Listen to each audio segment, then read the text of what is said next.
Eu já tinha percorrido 7.000 quilômetros quando percebi que a minha viagem estava precisando de novos objetivos. A vida é como andar de bicicleta. Para se manter em equilíbrio, precisa estar em movimento. Eu estava em Santiago e decidi deixar tudo mais difícil. Ao invés de subir todo o Chile pela estrada principal, eu decidi voltar para a Argentina e depois para o Chile por outra fronteira mais ao norte. Acontece que o que divide esses dois países é a Cordilheira dos Andes, e nós estamos falando das fronteiras mais altas e desérticas do mundo. Seriam muitas subidas, não iam ter cidades no caminho, e eu ia estar a mais de 4.000 metros a nível do mar. Certamente ia cair meu rendimento. A primeira fronteira do Chile para a Argentina foi na altura de Santiago, o Passo Libertadores. Eu consegui fazer um tempo bom, apesar de só chegar à noite no povoado mais próximo na Argentina. Foram mais de 70 quilômetros subindo. Conheci brasileiros de moto, voei com drone, foi um pedal muito astral. Na alfândega todo mundo me deixou furar fila porque sabiam que eu tinha mais pressa para chegar. Eu cheguei a um povoado de 100 habitantes e acampei em uma das ruas de terra. Depois disso eu pedalei sentido norte na Argentina por 400 quilômetros e virei de novo para o oeste, voltando para o Chile e encarando de novo a subida da cordilheira. Esse foi o Passo Águas Negras. Eu sabia que a coisa ia ser feia. Alguns cicloturistas me falaram para eu me preparar para fazer em 3 dias, podendo aumentar para 4. Eu fiz as contas e vi que conseguiria fazer em 2.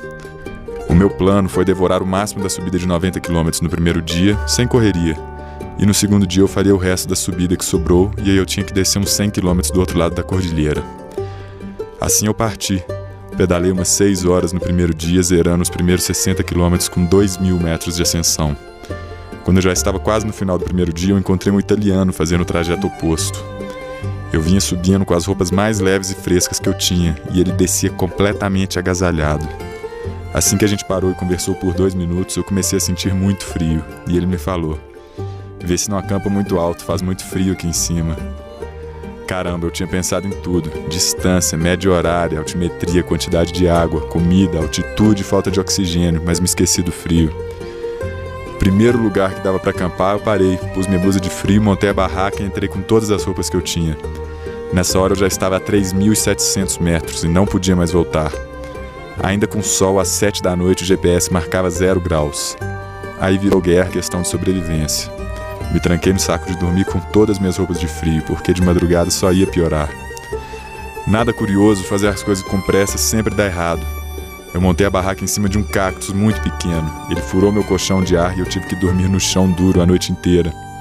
Dormir entre aspas, porque naquele dia eu não dormi nada.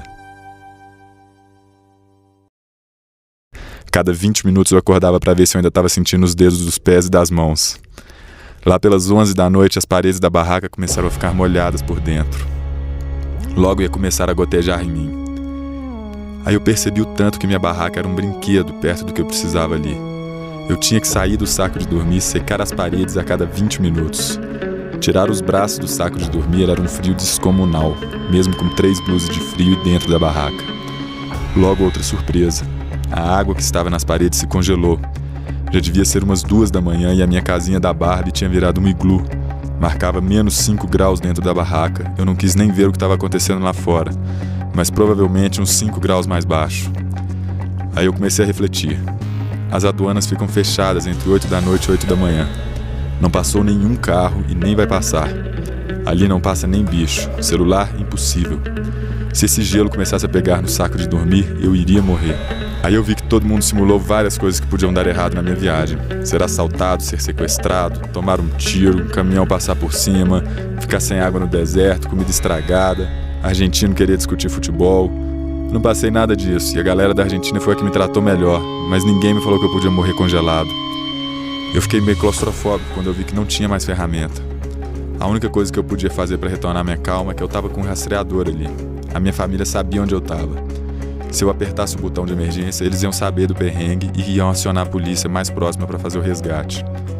Essa carta na manga me fez pensar com mais tranquilidade. O sentimento de desespero foi embora para eu conseguir pensar melhor. Lá pelas 5 da manhã, meu saco de dormir começou a ficar molhado por fora, então o próximo passo era ele congelar sim. Madrugada do terror, mas estava quase acabando essa corrida pelo sol. Sair do saco de dormir para enxugar gelo seria suicídio à prestação. Nessa hora eu só torcia pelo sol. Sem saber que dormi e acordei com gotas de água caindo em mim, por um segundo eu tive a certeza de que eu ia morrer.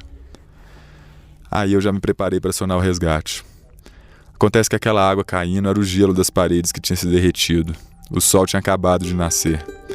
Era questão de esperar a temperatura regular. Eu ia sair vivo dali, sozinho e de bicicleta. Desmontei a barraca, subi na bicicleta correndo para ganhar temperatura rápido. Não morrer congelado foi um dos objetivos daquela noite, e eu tinha acabado de sair vitorioso. Que momento para refletir em um dos picos mais altos do mundo. Assumir que não sabe é a ferramenta para se abrir a saber. Garantir que sabe e está pronto para tudo é a porta para o engano. Sigo em rumo ao desconhecido. Ele é mais seguro.